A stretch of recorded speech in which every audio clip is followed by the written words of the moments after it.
Okay, I made a miniature model of a wall. It's not actually 10 feet tall. You probably can't tell that in the video, but suspend reality.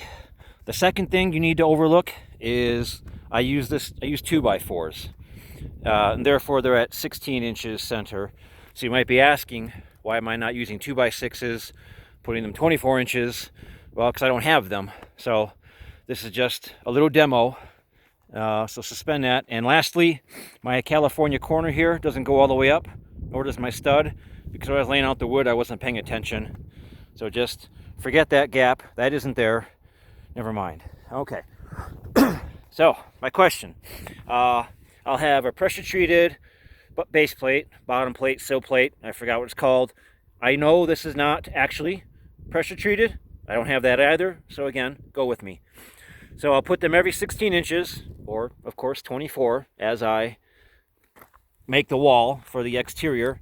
And I go all the way down and down until I come across a door or a window. Then of course I get into cripples and all that. But we'll assume this has no windows and no doors, and that it's, I don't know, 20 feet long. Okay? My California corner, which I never made before, so I got that gap going there so we can use it. So my question, oh, one more. No, here, yes, my question is now, when I do my top plate, again, imagine that actually connects. Right, I got my top plate and off it goes for the length of the wall. And I have my opposing wall that goes at 90 degrees right here. You can imagine that there.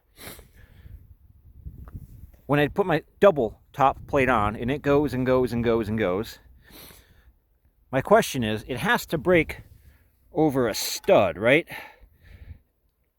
And secondly, the double top plate has to be, was it 4 feet long, I think it is, before? I can't have it be any shorter, like in this instance right here. And suppose it broke on a stud. Eventually I'm going to get to the corner, right? I'm going to have, I don't know, I think 10-foot long studs, or yeah, I'm going to have 10-foot long double top plate wood. But because it's offset here, boy, this question is really coming out hard. Yeah, I'll just make it easy. That's my question. This has to go for at least 4 feet, correct? Before it breaks. And it has to break over a stud. I can't find that in the book. I'd swear I read it in there.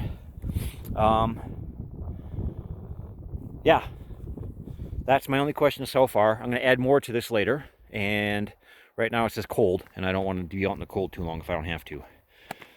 So, California corner. Yeah, I guess that's it. But here we go today. Snow is kind of melting. And we got more stuff from that building they're tearing down. Oh yeah, and here's all the wood.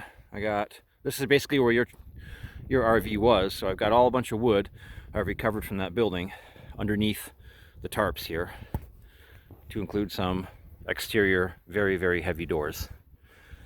So, all right, that's enough of the tour. And I'm right about the top plate, that it has to be a certain length before I can chop it off, and that it has to break over a stud. I think I had another question, but I forgot what it was. So, does it look good? Assuming that actually is pressure treated, which I know it isn't, and assuming this completed the run, what do you think?